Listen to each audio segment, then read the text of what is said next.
Okay, here we are on Thursday, February the 7th, 2019. I'm here in the room with Jim Schuler. Over there that you can't see off camera is Eileen Fowler. And on camera is Jim Fowler. And my name is Lou Bolton.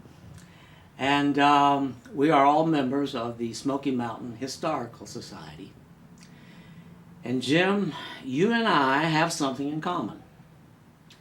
It may be a different generation or a different time period, but you and I share something in common. You know what it is? Yeah, we both got eyes, and we're both old farts. old, and We share Hunter Hills Theater. have what? We share Hunter Hills Theater. Oh yeah, that's it. Yeah, Hunter Hills. You, Jim, were involved in the very beginning of Hunter Hills Theater. You were there when the dream of the theater first was brought into reality, and the theater was created, and the play was written, and the play was performed. You were there in the very early years, and I think the first year of it was 1956. Six. Okay. And then Hunter Hills existed with Chucky Jack was the name of the show there. That's why it was written for that. Yep. There was an interim period after that show closed, and then the Maples, R.L. Maples, and his wife Wilma Maples donated the theater to the University of Tennessee, and then in 1966 through 1977 it was operated by the University of Tennessee, and I was involved in that phase of the theater in 1966, 67, and 1968. So let's talk about Hunter Hills. You ask me questions, I'll ask you questions. I want to know, first of all, did you see the theater being built, or had it already been built by the time you walked into the theater? It had already been built. Mm-hmm. There was a lot of construction going on with that. We have photos of that from Wilma Maples' collection. Mm-hmm. So how did it happen for you? Did you read about tryouts, or how did you learn about it, and how did you get into it? It was well publicized through the newspapers, Mm-hmm. and I just went and talked to Mr. Tedder, the director, and he talked to me and whatever. And anyway, he said, "I think you can. You know, we'll hire you." So he hired me, and so that's the way I got in, just like everybody else did, except the New York people and the main players. Mm-hmm. I wasn't one of the main players. Had you had any theater experience before then? No. Ah, so you just showed up. What age were you then? Probably 18. Oh, a teen. And what did you play in the show? I played an Indian, I played a gentleman, I played a white aristocrat. So the same cast took different parts in the show. Yeah, you know, we'd go from one scene to another, and then while the show would go, evolve into another scene, and in the meantime we would be putting on our Indian makeup, or your war paint, wig, or white wigs, and, right. and breeches, Uh-huh. and getting ready for a ballroom dance at Jefferson's home in Washington, in Virginia. Uh-huh. That's about the story there. So there was a lot of running around changing clothes Mm-hmm. behind the scenes. Yeah, we didn't have to worry too much about it. We wore our little breechcloths. And you overdressed on it. Yeah, later. Uh-huh. When I was at Hunter Hills later in the 60s, some of the items from Chucky Jack were still around. Hmm. Of course, the theater itself still had the pioneer look to it. Mm-hmm. And I have one of the rifles that y'all use in the show. Mm-hmm. You know, it looked like the old flintlock rifles. Yeah, So- real wood, mostly made of wood. I Yeah. remember them. Yeah. So I have some mementos from that early time. Plus, I have a script somewhere. Mm-hmm. A woman named Carol Gilbert was in Hunter Hill at Chucky Jack also. Does that name ring a bell for you? Carol Gilbert. No. My no. understanding is that she was in the show, but I don't know for sure. Well, see, after I left, it ran for a few years, so there was people in it that I didn't know Right, that came along. And including John Cullum was not in it the year that you were there? He was there the second year, and I did work with him till I left. I had to quit and go to a factory job to earn some money to go to school on. Mm-hmm. So that's the reason I left. They tried to get me to stay, but I wasn't making enough money to even go to school on. What kind of money were you making, do you remember?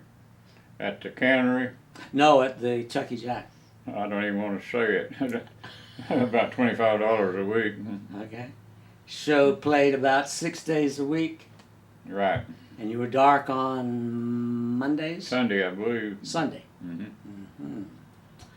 And about how many people were in the cast? I'm not sure. Maybe 45 or 50. Mm-hmm. We could probably look at the program and get a fairly good number of that. And most of them were locals, but you mentioned something about New York. No, it wasn't most.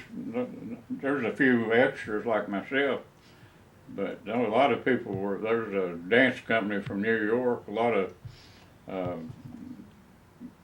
from ballet school up there. Mm-hmm. Choreographed. That was one, and just different people came from different places in New York City, and had one choreographer that selected his dancers and brought them with him, and we had a lot of people work from different colleges, like University of North Carolina, Chapel Hill, and. Oh, really? Mm-hmm. So they got auditions from other colleges. Yeah, and some of a lot of them, yeah, they did, but a lot of them were just technicians, lighting technicians, whatever. Mm-hmm. We both remember those turntables. The what? Those turntables. We both remember those turntables. Yeah, there was two turntables like a pie. You take a pie and slice it down the middle. Okay, these stages were like that, and they had a wall that would sit down in between them. And when one show would be, one scene would be, I say filmed, this wasn't filmed, but running. Well, anyway, it would be over here, and then the theater would be dark except for there where the floodlights were on it, and people would be working over here turning for the next one, or they'd be in the big center stage, open center stage. So let's describe it. There was a central stage. The surface was sawdust. In my area, was it yours? I think it was sand. Sand. It was sawdust. We opted for sawdust eventually, so I don't know where that happened. It was sand because I think when I had my Indian mocks, I wore out 2 pair that first year. How many breech claws did you have? Like a wet sand. And then to each side of this central stage, there was this round turntable. And it was divided in half, like you said, so that a scene could be in the front, and then when it was over, it would turn around and there was another scene on the back side of it. That's right. And that's the way we did it in the UT years also. But, yeah, did you ever have to turn it? Yeah, I helped do that. I did too. That was a job. That was work. Yeah, we all pitched in and helped do the dirty work too. Yeah. I don't think anybody objected to it. I know I didn't. But I was. It was a strain, I felt. There was a scene, really, it happened in real life back 200 years before. Over in Blount County, this family got massacred. And they were Kirks. And we all had our own people to massacre. I had the daughter. Oh, that was a scene in the show. Yes. Oh, okay. But it was true. It was true. It was based on a true event. It was true. Anyway, I had my person to massacre. And there was a grandmother, and she was churning, and I believe maybe the daughter-in-law was, she might have been the one who was churning, and there was little children playing around. And I think we have a photo of that. Okay, and then seemed like there's another grown-up. We come running down through the woods, yelling, yeah, whatever, and we had our tomahawks, and just massacred them. I'm not going to say killed them, but we massacred them, and they hit the ground, and 37 years later, I went to the spot where they were massacred. They actually massacred the little hay field, and it was well mowed. It was clean, nothing there. But we doused it. I had some friends who was professional dousers. They doused the spot where the cabin was, and I'll tell you who was there. The Adamses from Townsend. Wallen. She's from Cades Cove.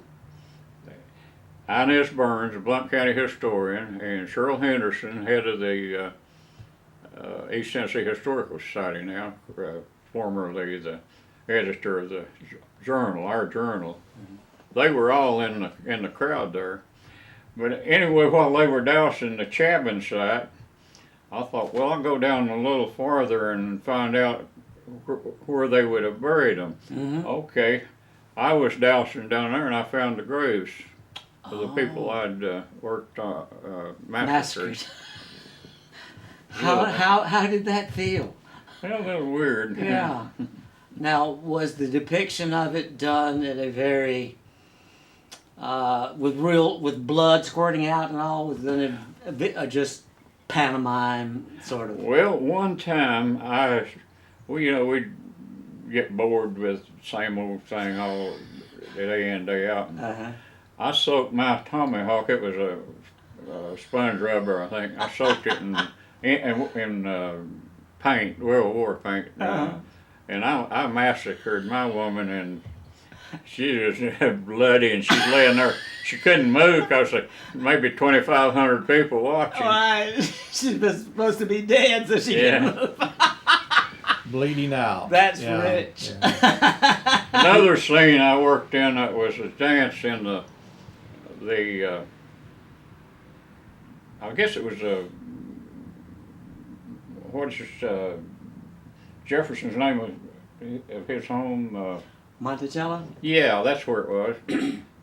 We were in the dancing. We had our white wigs on and our fancy clothes, and I had this woman to dance with and took her hand, and I bit her on the hand, and she couldn't. You devil.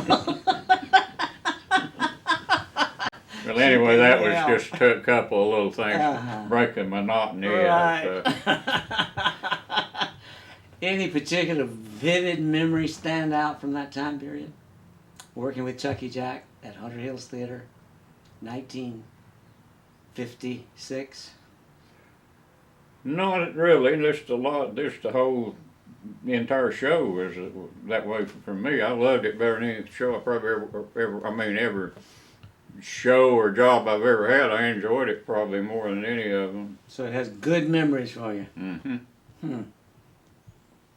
And so how much would you pay today to be an Indian in that show? I don't know, 50 cents maybe. What was the admission cost in that time? Do you remember? It was probably just a few dollars. What was the admission cost to see Chucky Jack? Do you remember? I can't remember. There's something in Lucinda's materials that talks about the admission price, so we can probably a couple find of out what dollars. that I is. don't even know. It was $1.50 in the UT days, I believe. So it could have even been less. I don't know. But yeah. So a good experience that you look back on with fond memories. Me too. Yeah, years later, I could say I was out working in Seattle. I could smell pine lumber, and it'd bring me back to memories because this fresh new wood built the dressing rooms and all. It was tongue and groove, and new pine lumber, and it has its own particular Yes. smell. Yes. And I would think of that. It Right. bring back memories. Right. One of my oral remembrances of Hunter Hills is the sound in the evening as the hot of the day was over and you were moving into a little bit of coolness. And there was a bird, maybe the lark, and the sound of that lark in the distance is such a strong remembrance from me of those days. Because my job, part of my job at UT's Hunter Hills, was preparing the stage for the show that night. It had sawdust on it, like I said, and I would go out and I would rake it so there was a nice, beautiful surface, and the cool was coming in, and the sound of that bird off in the distance, and that's a very strong remembrance of mine from UT's days. Well, that's the way it was with us. We had to smooth the stage, With the sand. center stage with the sand, and the fine sand. Y'all are welcome to ask questions too. Well, I have a question now. The original show was Chucky Jack, is that correct? And that was based on Thomas Jefferson. John Sevier. John Sevier. Oh, That was a that's- story of John well, duh. Sevier, really. Story Chucky of John Jack, Sevier. right. Chucky Jack was John Sevier. That's what the Indians called him. And the Chucky relates to the river that he lived next to, right? Nola Chucky. Nola River. Chucky River. We had a song Chucky. called Way Up on Nola Chucky, sang in it. Way up on Nola Chucky where the wild geese fly high, I'll think of a little alley and lay down and die. So there was it was not a musical, but you had music within it. No, those things were called symphonic outdoor dramas. Because it had music. So that used some of the folk type music. Yeah, we had dancers in it, like I said, the New York dancers, and they weren't all New York dancers. Some of them were college girls and boys, and they were doing dances that were popular back in the 1700s, and it's colorful. They all had fine, I'll say, gingham dresses and you know, colorful, just like a Broadway musical or a movie musical. Right. Well, now the music, was that canned, or did they have musicians that performed? Well, they had some musicians, just as I believe actors and musicians, but a lot of that was taped. A tape instrumental background that you sang to? Started out with this crew from the Prelude.